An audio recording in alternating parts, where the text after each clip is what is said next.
come and fellowship with others with such beautiful personalities. And as I drove up, I said, wow, this is a nice place to have such a great fellowship with somebody turning 50. And that is just so beautiful to me. Then when I came in, I was welcomed and warmed by beautiful personalities, and this is a really good feeling to get around people, especially African American sisters, and really love and enjoy one another and build each other up. And so I was thinking about the tree of life, and he said that we shall be planted by like a tree by the rivers of waters, and in due season our fruit we will bear. That's in his word. And so I was thinking about this week, what would I say to a group of people that I actually do not know, but I know that they are just a warm group of people because Ms. Langston is. And my assistant principal, my academic coach where I am, he came into my room and he said, your room is like a chapel. And I said, well, Dog, it's not really me, it's God. And so we just sat and talked. We haven't talked all year.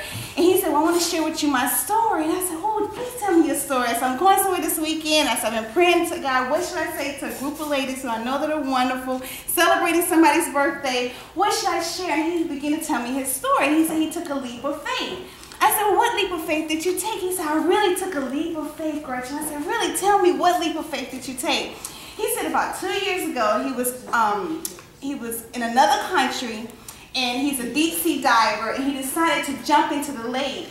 They had to do some type of test. And so it was him and another guy, and they was all suited up, and they had their oxygen tank and everything, and they had to do some type of test where they had to go down 100 feet. And I said, wow. And I was already perplexed that he's a deep sea diver, especially being an African American male. And he said he's one of the few that he would travel with. So he said he took a leap into the lake, him and the other guy, to do the test. And they got down to what they believe was 100 feet. But he said when you get so far, you cannot even see. He said it's like, you can't even see your hand in front of you. And this is all amazing to me because I'm the type of person, put me in some water where I can at least keep my head up above it. So I know that I'm okay. So when you talking about changing colors, he really threw me. And I was so engulfed in what he had to tell me. He said when they got into, as they was going down, there's a rope that's available to help them pull down. So he thought he was using the rope to pull down. So he got down to about 100 feet. He said at 100 feet there's a platform. He said it's like a wood platform. And if you step off the platform, you can actually go down to the bottom of the lake, which is 140 feet. So he said he was stepping around on the platform. At that point, the water was pitch black because it goes from like light blue, dark blue to light purple, dark purple to light very like light palish black color to a very dark black where you can't see anything. He said he couldn't even see his hand in front of his face. And I was just sitting there listening, very engulfing to what he had to say. And he said, Gretchen, I was stepping around and I was feeling for where the platform would tip off so I could know not to step too far because I knew if I stepped too far, I was going to actually go down 140 feet. Plus he said he was using oxygen. So as he's talking to me, he's like, he said he was breathing like this. He said he couldn't really see, he knew he was losing oxygen, and he knew that he was alone because at this point he wasn't even with his friend anymore. And so he said he realized as he was stepping around, mind you, he can't see anything, so he's using his mind. As he was stepping around, he realized he wasn't even on the platform anymore. He was not even on the wooden platform. He realized at that point in time he was already 140 feet down. And he said at that point he felt gravel. And he knew, he said, and this is the other thing about it, he said it's so cold. And all this stuff is new for me because I've seen deep sea divers, you watch the TV and everything, but to hear somebody's personal experience of taking a leap of faith. So he said it's so cold. He said it's like being outside in the freezing. I think it was Tuesday. Yeah, because Monday I think I was really, really praying about that. So Tuesday when he came in, he said on that particular day it was really, really cold. He said it's like being outside in the cold with no clothes on and somebody spraying water on you. He said he was so cold, he said he had almost no oxygen because he was losing all the pretty much oxygen he had in his tank. And he said he was all alone, cannot see. So he said at that point he had to use his mind. He knew with no oxygen, being that low, that he was about to die. That's what he said. He knew. He said that's what was fact for him. Fact was that he was supposed to die. So he said after about 5 minutes, he said he had to tell his mind, look, you're not going to die. You have 2 kids. You have a lovely wife. Your life is just getting started. He said he came back to his promises of God. My latter days will be greater. I am who I say I am. You say I am who I say I am. He said he had to speak to his mind. So he began to speak to his mind and tell his mind that he was not going to die. Because he took that a leap of faith. So he said he stepped around, because now he can't see, so he's using his mind, he's using his hands, he don't know what is down there. He said he kept stepping around, feeling all the gravel, and he said God began to bring him back to so many different scriptures, said I will never leave you or forsake you, my promises are true, it's yea and amen. If you believe the size of a mustard seed, there I am, I'll be with you always, I'm always there. He said he had to take his hands to feel around what was down there, because mind you, he's at the very bottom, he's realizing, plus he's realizing he has no air. He said it's almost like the tank was becoming very empty. So as he's talking to me, if I could do it like he did, he said, I'm like this. And he said he's breathing it, because you know how your lungs become. He's like, he said he's moving around, and he's like, if I can find something, because he thought when he described it, when he got past and must what happened when he got past 100 feet, he thought he was pulling rope to go up. The rope was actually taking him down. And so his friend was still over at the 100 feet point, but he was down on the 140 feet point.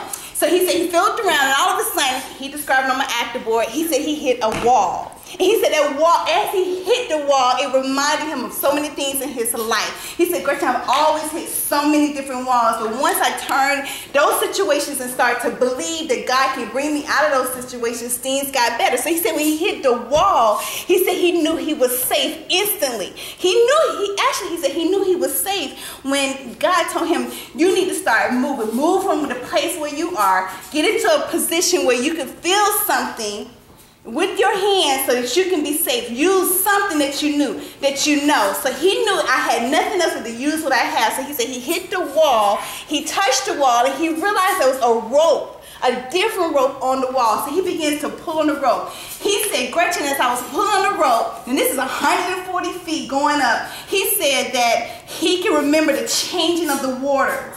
And he said as the waters changed, so did his belief that he knew he was going to be even more safe. I say that to say that leap of faith for me that he was sharing with me was phenomenal. Sometimes in life you just have to take a leap of faith. He said he had to get to the point, the only thing he had within him was to trust and depend on God. God was the only one that was going to save him. I say that to say to you that in the midst of your storm, he will calm you. Now, the midst of the storm is the most calmest point of the storm. It's the middle, the very centerpiece. And that centerpiece for me is God. I don't know what it is for you, but for me it's God. And I believe it's the same for you. I said it to tell you that you are successful. Regina, you are successful. You deserve to be loved, and you are good. You are perfect in this moment. Your dreams will come true. Money is coming to you. You are a great person. You have everything that you need to do all that you want to do in your days of living. You are exactly who you want to be. Your life is your own. You are the captain of your own ship. You have made a decision to be happy, and therefore you are happy, and happiness surrounds you. You are loved by yourself, and you are loved by life. You are grateful for everything that you have. You're surrounded with good people, excellent people, and you're going to have great times. You're ready for anything that you put your mind to. Today is your day. It's a great day. You expect the very best in your life. You like good people to come into your life, and therefore good people become even better people. You're thankful for the success that you have in your life. There is nothing that you cannot do. There is no goal that you cannot reach. There is nothing that you cannot see. There's nothing that you cannot have. There's no adventure that you cannot take. There is nowhere that you cannot go. You have everything that you need. Your body is fine. Your mind is fine. You look great. You smell wonderful. You are wonderful. You are empowered, and you are useful. You are capable of all things. You are loved. Your gratitude for yourself is enjoyable. You appreciate wealth that is coming in your life, abundance and overflowing. You lack for nothing. You're welcome into good times. Your life is reserved. You chose good thoughts. Your world is at your fingertips. You're ready to create your own happiness. You're completely in control of your wealth and your security.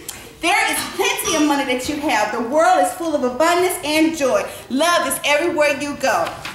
You are satisfied with yourself in your life. You accept your past. You embrace your present. And you're moving forward into your future. There is power in your mind. Your mind is free from any distractions, any heartaches, any pains, any disappointments. You're not regrettable about depression or oppression. You're not stuck in any situation. You choose this present moment to be happy.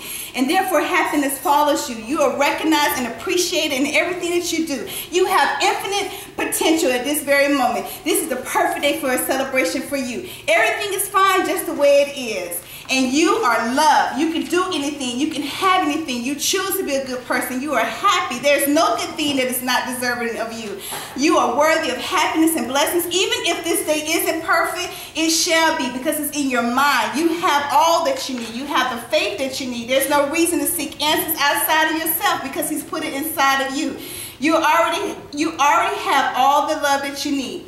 What you need is available to you at all times. You are willing to live in a satisfying life. Your life keeps getting better and better as you grow younger and younger, as you age and grow before his presence. Yesterday was a great day, but tomorrow is going to be even better for you, Regina. Money is never a problem for you. There's no obstacles too great for you.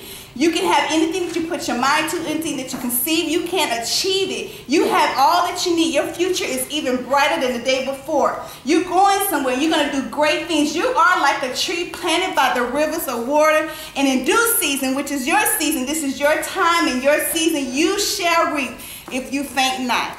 Woo.